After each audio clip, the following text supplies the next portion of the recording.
लेके रहेंगे, बिहार लेकर रहेंगे। बिहार सरकार होश में आओ, होश में आओ, होश में आओ, बिहार सरकार होश में आओ। होश में आओ, होश में आओ। मेरा नाम पंथे प्रज्ञा रतन है। मैं महाबोधि महाविहार मुक्ति आंदोलन में हूँ और ये बिहार मुख्यमंत्री नीतीश कुमार को अपने खून से पत्र लिखा है। महाबोधि महाविहार मुक्त करके बीटी एक्ट 1949 रद्द करके पूर्ण रूप से बौद्धों को सौंपा जाए, सुपुर्द किया जाए। मैं आग्रह करता हूँ, निवेदन करता हूँ नीतीश कुमार जी, जितना जल्दी हो सके जल्दी से जल्द ये महाबोधि महाविहार हमारी संपत्ति बौद्धों को जरूर सौंपे, जल्दी सौंपे।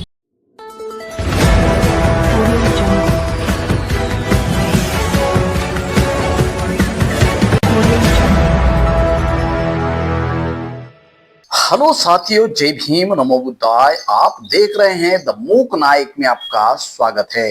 महाबोधि महाविहार मुक्ति आंदोलन हुआ तेज। भिक्षु अपने खून से पत्र लिख रहे हैं, फिर भी सरकार को कोई फर्क नहीं गिर रहा है।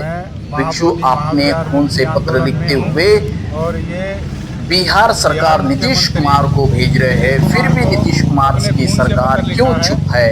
यह सबसे बड़ा यह प्रश्न है दोस्तों, क्योंकि महाबोधि विहार को आज बौद्धों को सौंपा जाए। 85 दिन पूरे हो चुके हैं और भिक्षु संगीत ने तपते धूप में वह पटना की ओर निकल पड़ा है और पटना शहर में देखिए वह पैदल यात्रा करते हुए बिहार बुद्ध गया से लेकर पटना को वो पहुंच चुका है। और देखते हैं कि नीतीश सरकार उनको समय दे करके उनका निवेदन पत्र को स्वीकार दिया नहीं। यह आगे की वीडियो में हम देखेंगे। लेकिन किस प्रकार से इस देश में बौद्धों के साथ जो अन्याय किया जा रहा है ये तो साफ तौर पर दिखाई दे रहा है।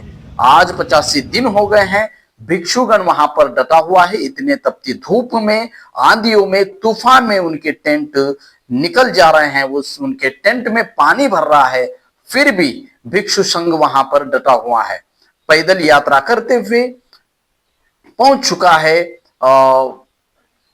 पटना की ओर। दोस्तों आप देख सकते हैं सरकार का जो दोहरा चरित्र यहां पर साफ साफ दिखाई दे रहा है। आप देख सकते हैं अपने आंखों से एक भिक्षु अपने खून से पत्र लिखकर नीतीश सरकार को भेज रहा है, फिर भी नीतीश सरकार चुप है। मेरा नाम पंथे प्रज्ञा रतन है। मैं महाबोधि महाविहार मुक्ति आंदोलन में हूँ और ये बिहार मुख्यमंत्री नीतीश कुमार को अपने खून से पत्र लिखा है। महाबोधि महाविहार मुक्त करके बीटी एक्ट 1949 रद्द करके पूर्ण रूप से बौद्धों को सौंपा जाए, सुपुर्द किया जाए। मैं आग्रह करता हूँ, निवेदन करता हूँ नीतीश कुमार जी, जितना जल्दी हो सके जल्दी से जल्द ये महाबोधि महाविहार हमारी संपत्ति बौद्धों को जरूर सौंपे, जल्दी सौंपे। क्योंकि इस देश में अगर बुद्धिज्म बढ़ने लगा, इस देश में अगर बुद्धिज्म को ज्यादा पैमाने में लोग मानने लगे, कहीं ना कहीं यहाँ पर मनुवाद खतरे में आए, इस डर से क्या महाबोधि महाविहार की मुक्ति नहीं हो रही है क्या?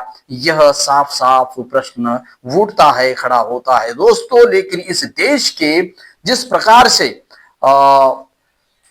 मंत्री हो, इस देश का प्रधानमंत्री हो और इस देश के उद्योगपति हो, वे साफ कहते हैं कि हम बुद्ध के धरती से आए हैं, फिर भी इस देश में आकर के वो इस बुद्धिज्म को किस प्रकार से अन्याय कर रहे हैं, यह साफ तौर पर आपको दिखाई दे रहा है। दोस्तों इस पर आपको सोचने की जरूरत है और आपको इस आंदोलन को किस प्रकार से और तेज गति देना है, इस पर चर्चा आपको करनी होगी।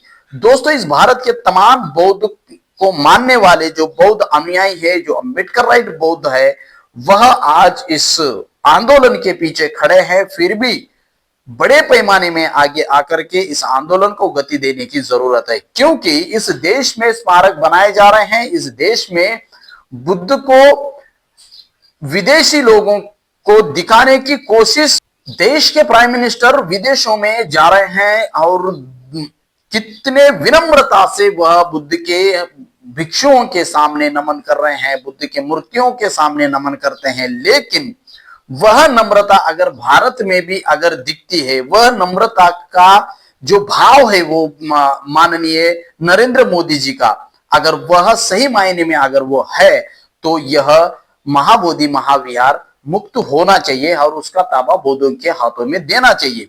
यहां पर सिर्फ बौद्ध के स्मारक, बौद्ध के विहार, बौद्धों के जिस प्रकार से अवशेष है, बौद्धों के जो भी स्तूप है, वह यहाँ की सरकार क्या सिर्फ वह पर्यटक स्थल तक ही सीमित रखना चाहती है क्या? अगर बुद्ध का प्रचार प्रसार हो, बुद्ध इस देश में फलने लगे, अगर सरकार चाहती है तो सरकार इसका नियंत्रण बौद्धों के हाथ में सौंपे। यह साफ तौर पर दिखाई दे रहा है कि सरकार जिस प्रकार से अगर सरकार का रवैया रहता है, सरकार अगर अनदेखा करती है, तो साफ साफ समझ लेना चाहिए कि सरकार यहां बौद्ध धर्म को प्रचार प्रसार होने के माध्यम बनने देना नहीं चाहती है। यही सवाल खड़ा होता है, क्योंकि जिस प्रकार से नरेंद्र मोदी जी ने एक तरफ पाली को प्राकृतिक का दर्जा दिया है और एक तरफ उसी पाली से तैयार हुआ ये धम्म, उसी पाली भाषा से इस धम्म की हर एक अक्षर लिखा हुआ, सभी ग्रंथ उसी पाली में लिखे हुए उस धम्म को ही किस प्रकार से अन्याय इस देश में किया जा रहा है, आप भली भांति देख सकते हैं दोस्तों। इतने तपते धूप में तमाम भिक्षु संघ जो है डटा हुआ है और पैदल चलकर पटना पहुंच चुका है और बाकायदा भिक्षु संघ अपने खून से पत्र लिखकर सरकार को निवेदन दे रहा है, सरकार को यह अपील कर रहा है कि महाबोधि महाविहार मुक्त करे। फिर भी सरकार चुप्पी लगाई हुई बैठी है। क्या इसके कारण, इसके पीछे का कारण हो सकता है, यह हम अगले वीडियो में जानेंगे।